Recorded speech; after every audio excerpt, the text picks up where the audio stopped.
When you've decided that your project is big enough, you are going to attach, and you can just go into a regular stitch to be able to attach your yarn and do a standing single crochet. And then you can just single crochet yourself all the way across then. So the final 2 rows are just single crochet.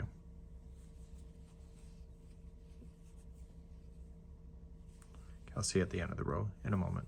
And you can turn your work and do row number 2. And so this will be your very final. You're on the wrong side of it.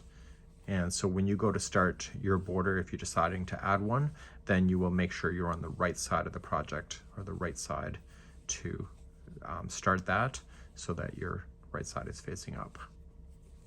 So this will give you a nice balance with the beginning. If you roll the dice to change out the color, then therefore the borders on both sides could actually be completely different colors, like they are with mine. So you'll fasten in your yarn and be done with it. And you can see that the journey started here. And then what you would want to do is just wet block it, just damp it a bit, just lay it flat to dry, kind of stretch it out, and it will all work out in the end.